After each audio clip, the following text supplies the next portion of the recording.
Welcome to SF Commercial Property Conversations with Bruce Bean, where Bay Area investments meet expert insights. Get ready to unlock the strategies of commercial real estate success. So today we have Ryan Drake Lee with us, and Ryan is an economist. And so Ryan's going to give us a little crystal ball work into the future of economies in commercial real estate and other worlds. So Ryan, it's great to have you. If you can just give us a little history of how you got to where you are today, that would be fun. Absolutely. Thank you so much, Bruce. Thanks for having me. Happy to be here with your guests and your listeners. So as Bruce mentioned, I'm an economist by training. I have an economics degree from Morehouse College. I also have an MBA from UC Berkeley Haas School of Business. My career includes work at McKinsey & Company, as well as Google and strategy and operations functions, as well as a economic litigation support consulting firm. And so all of that experience brings me to my current practice, which is strategy and operations focused consulting topics for small businesses and M&A advisory in the small business space as well. So think about businesses with enterprise value between $2 and $50 million. I support business owners in all types of deal transactions they're in. So I'm curious, are you working mostly from the buyer side of an M&A transaction or from the seller side, or maybe it's a little of both? Yeah, that's a great question. It's a little bit of both, as you can imagine. It probably generally conversations start with sellers just because business owners and sellers, right, they have an asset to sell. And so, can work with them and start on that process. But I also, come across and speak with a lot of buyers, right? Buyers who are interested either as first-time searchers looking for a business to buy for their first time, or, experienced investors, smaller private equity shops that are focused in the small and mid-market segment. So I'm curious, you're sort of indicating maybe that from the buyer side, you would actually perhaps help them find a company to buy?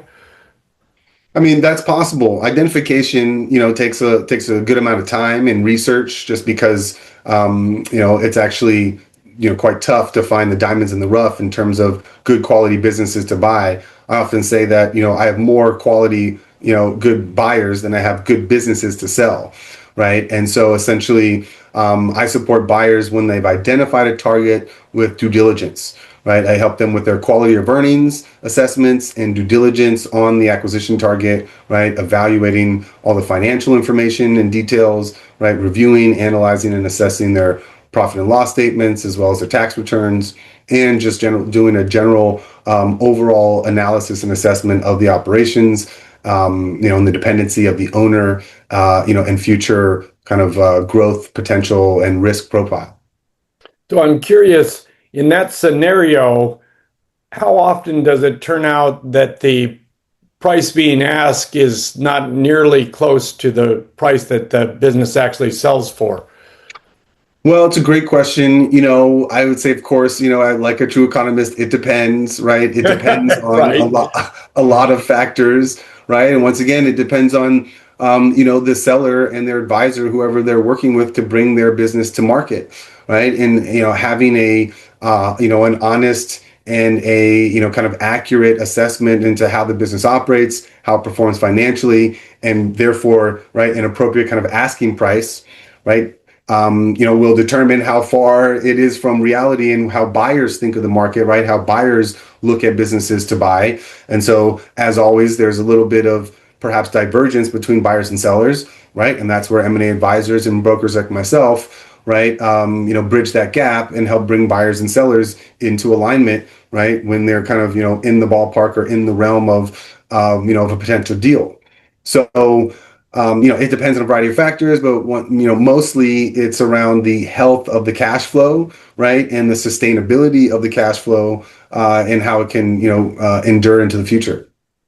So in that situation, excuse me, I'm kind of curious what the current market for M&A is looking like these days. Well, let's focus for the moment in the San Francisco Bay Area or the Valley area. What's the market looking like around here? It's a great question. My assessment would be that It is, I'd say, a little bit bumpy and volatile, just in terms of, once again, probably similar thing that could be happening in, that is happening in housing markets, which is just availability and supply of, assets for sale, right? The businesses that come on the market, and then the quality of them, right? So once again, if you are a searcher and you're searching for businesses to buy, you'll probably see a lot of restaurants, self-care and, personal care, service providers, right? Those are hair salons, barbershops, medical spas, nail salons, those types of things. So, right, if we think about them from a small business operations standpoint, these are what some people might describe as solopreneur businesses, right? Oh, Where yeah. it's an individual running the business, and so everything is tied and dependent on that individual. So they're not very strong assets, right, to sell. Or restaurants, right, which once again are, quite frankly, I like to think of them, restaurants like personal service providers are really a combination of the location and the relationship customers and their clients have to that location and to that store and that brand. And so, once again, those are hard to transfer. When you take any one of those ingredients out of the picture, right, the value changes, I think, significantly. So back to your question around, what do I see in the market? I see, variety in terms of when there are good listings available and therefore good assets that buyers are interested in. They come in waves and lots of things happen off market, right?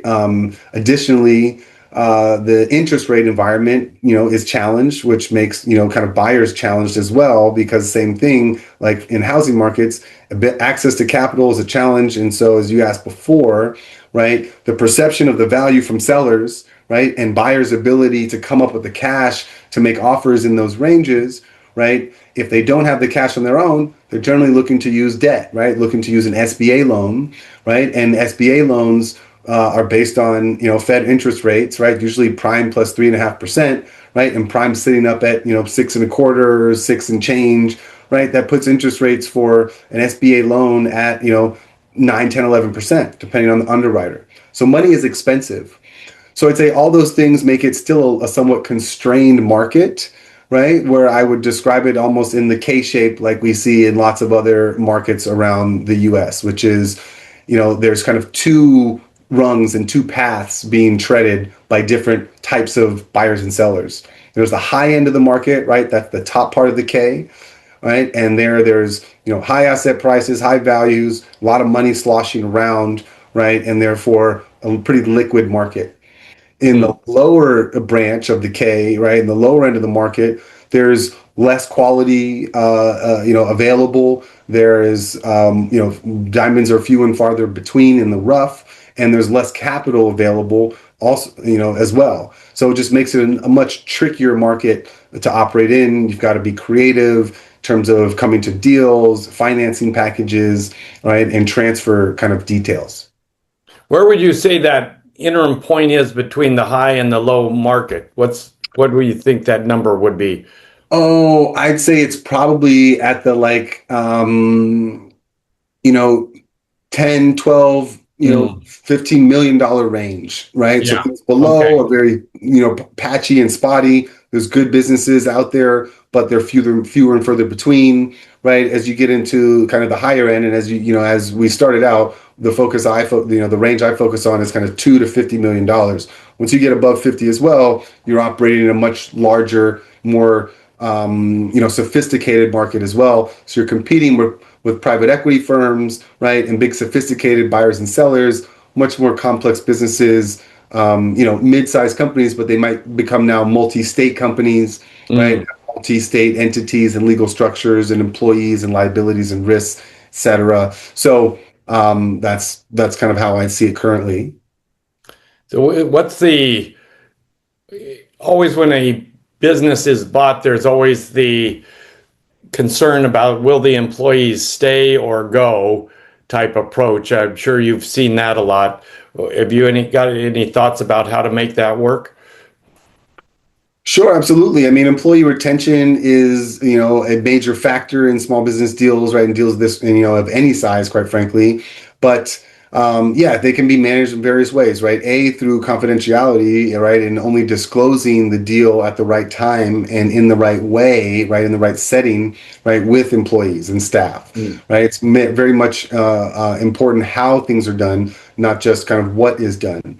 So, communicating at the right time when a deal has been, essentially almost closed. You're in the final, let's say, T minus 3 days of closing, generally is the best time when already transition plans have been determined and figured out.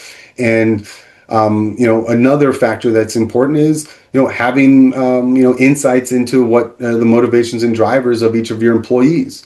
Once again, if you're in a small business, if you have, let's say, less than 20, 25 employees, you should be able to know kind of personally, individually, where they're at mentally, what are their drivers, right? And so having the right message for each of the employees and being able to communicate to them either as clusters of, let's say, store clerks and associates versus a middle level layer of managers. Maybe it's more of a service business and you've got field workers versus office workers, right? And therefore they have different worries and concerns, and there's different components to each of their job, right? So having the right message for each of the employees at the right time, I think can minimize the risk of flight, right, or abandonment.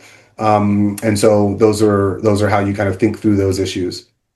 So I assume all of this that you've been talking about applies pretty directly to commercial real estate. You talked about SBA loans, which is pretty similar to kind of the rest of the market, so to speak, although their interest rates are obviously higher.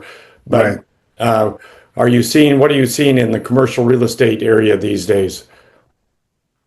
Yeah, it's another great question, right? I'd say that, when I think about commercial real estate, I very much think about it by category and location, right? Because real estate location matters.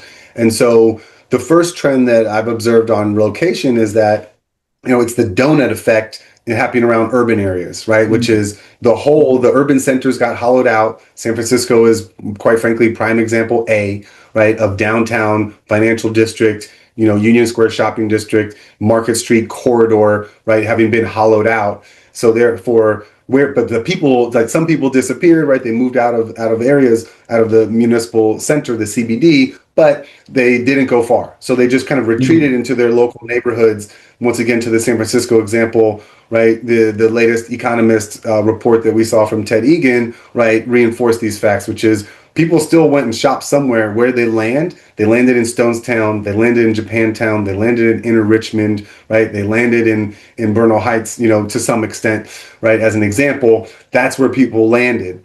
And so that affects commercial real estate. So once again, if we take the intersection of location by category, when we think of retail, mixed retail, services, right, that matters in terms of where the demand and the foot traffic is. Right. Similarly, on the other end of the spectrum, if we think about office category and, whether it's class A, B, C, or D, right, we all know anything other than class A is super distressed in the donut hole for commercial office real estate, right? Right. Super distressed, right? Example after example, we could cite from local newspapers about buildings taking, 90% haircuts.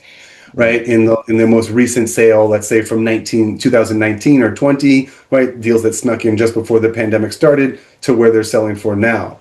But furthermore, if you look back again, right, we changed the geography dimension again, and you look at kind of suburbs, right, or even exurbs, or taking Bay Area examples, moving down the peninsula, right, to San Mateo, Burlingame, right, those areas where people are not commuting once again to downtown San Francisco anymore, so they're staying in their local area, right? That means they are spending in their retail, shopping and consumption in their local area, which means foot traffic is up. So your smaller size office, commercial real estate, right, in those areas that are once again still class A or class B, right, are having strong demand and doing well. But once you get into the older buildings that are less attractive, right? People don't want to be in old drab spaces. Once you get into C and D classes, those ones are struggling, right? So I think, my perspective is you've got to take this intersectionality approach of geography based on human, just kind of movement, right? Demographic movement trends, right? At the intersection of, use types and classes, right, on commercial real estate. So once again, it's a pockety market, meaning, or a patchy market, meaning some areas are doing well, right? Seeing high price per square foot, kind of improvements. Some are doing poorly, right? Transamerica Pyramid is your example at the top end of Class A in downtown San Francisco, right? Right. Yeah. And whatever the name of that building was that, just sold at the bottom, I think, of Geary and Market, right? Just on the other side of Montgomery Street, right? It Yeah. just sold for 90% haircut, right? But then there's the bank building, right, across the street from that at the Montgomery Street, train station, BART and Muni station, right, just above that. The entertainment business bought that building, right, recently closed in Q4 of 25, and they're going to turn it into a huge entertainment space with the rooftop, dance floor and club venue, right? Oh, wow. Because San Francisco Yeah. is pushing entertainment district, et cetera, and mixed use, right? And we don't need big banks anymore. So now we're going to have what's interesting, which is a entertainment space right in downtown that, presumably may have loud noise and whatnot, loud music. But so Right. it'll be interesting, right? But that one sold for at a discount, and it's being converted and renovated, right? So just like the Transamerica Pyramid model. So I'm curious what your crystal ball is now saying in terms of commercial real estate or the economy in general. What thoughts do you have there? Well, my thoughts here are, I kind of start at the point. My starting point is supply and demand matching, right? Because that's what everything is from an economist standpoint. So it's supply and demand matching. So that's why I then start to segment the market, and I start thinking about, well, what are the segments that make sense? And they're the segments that I just kind of described, right? Retail by location, office and commercial, right? Once again, by location and by class. So some segments of the market, right, I think are growing, right? So in spaces where people still live, right, but you've got distressed assets, downtown San Francisco is exhibit A, there's huge room for investment, right? But there's got to be a use case to support that investment. The traditional use case is renovate it into a new office, right? Make it from a Class D to a Class A. Right. So that's one hypothesis, right? And you're banking on there's demand, that there's enough companies, other than the big AI companies that are going to want to come back and co-locate in downtown San Francisco, right? That's a bet not a lot of people have been willing to make yet, right? Because of AI adoption and people moved out of cities, and it's a little bit, I'd also say my prediction is it's a little bit of a chicken and egg type of thing. Just hasn't been enough momentum yet. Right. Once there's enough momentum, there's a tipping point. Nobody knows what it is. Right. But when you've got enough, you've got enough energy, right, and activity that's come back, then everybody wants to come join the party. And then the energy and activity continues. So, right, Transamerica Pyramid is one example of momentum. Right. The other deal I mentioned of the entertainment company is another, example of momentum. Right. We don't know how many more we need to hear, right, until the dominoes just start to fall on their own, in other words, right? Maybe it's got to be the San Francisco Center on Market Street, and we've got to figure out what happens to that. So that's just coming back to a San Francisco example, but I think my kind of view of the market is broadly applicable, nationally, probably across lots of metro areas, right? Once again, combination, right, intersection of class and use type and geography, right? So then if we move back to, right, people move to more they just moved out of urban centers, right? Because everything was closed longer in the pandemic. So it's where did they land? And it's everywhere that they landed. Wherever they landed, there's more foot traffic and demand, right? Those places are thriving.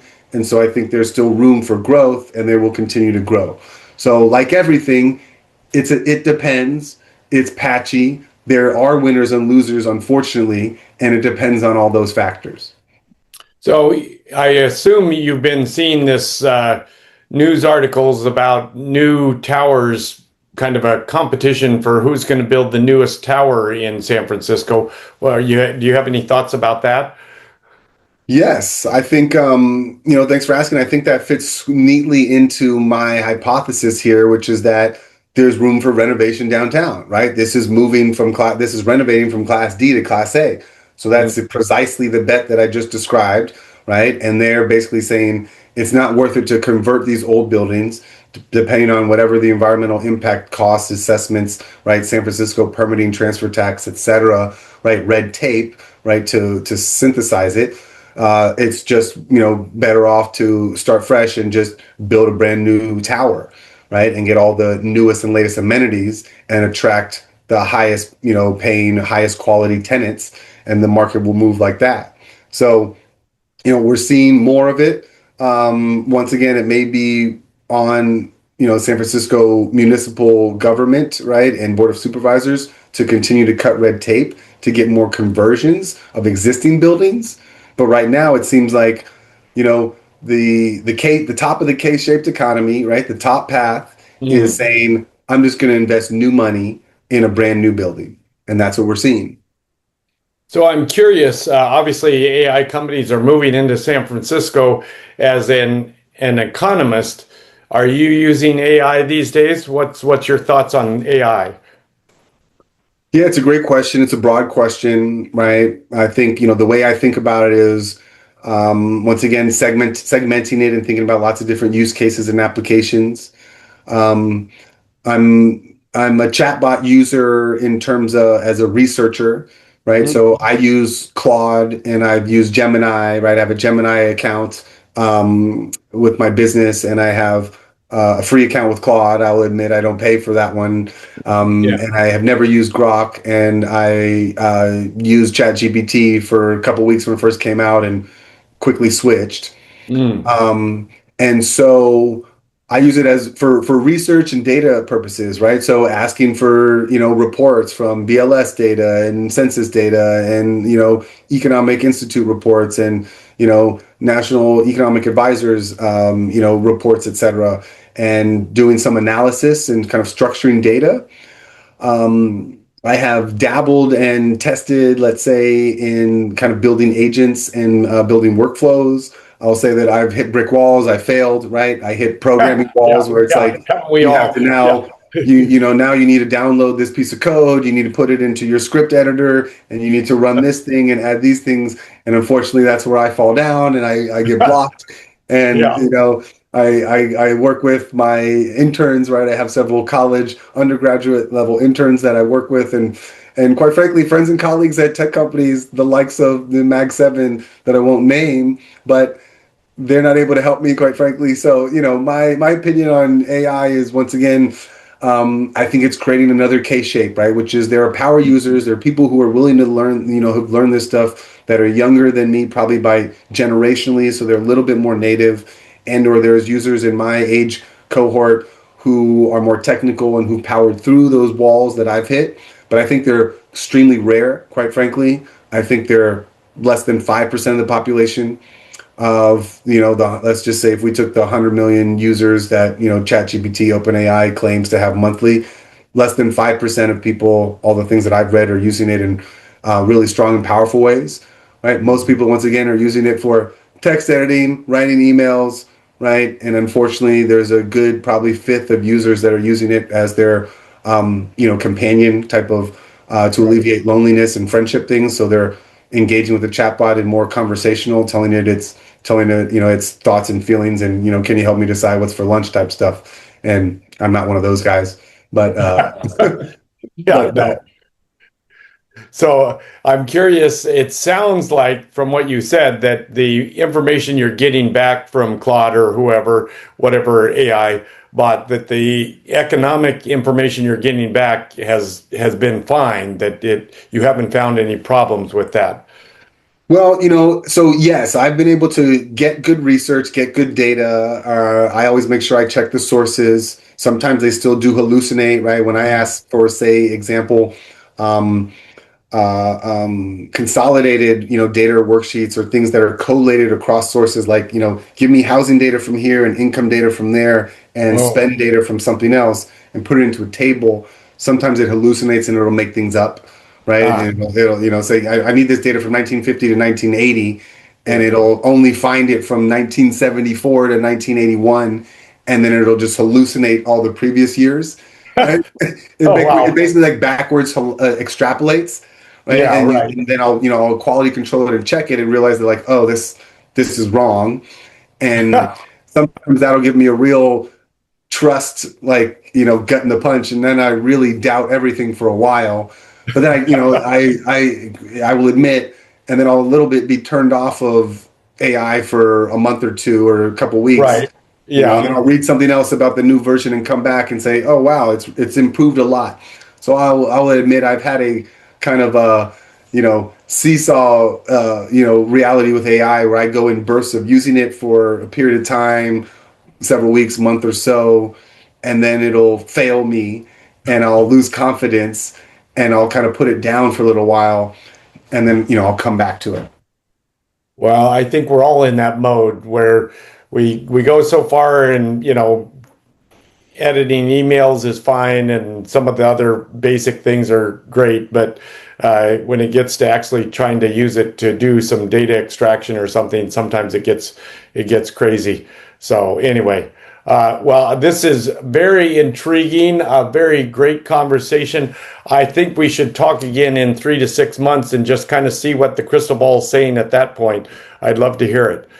Happy to do it. Always happy to talk markets with whoever wants to listen. There we go. Well, I'm always happy to hear that because most people don't have a very good look at the crystal ball, and I think you have a grasp on it more than others. So that's great.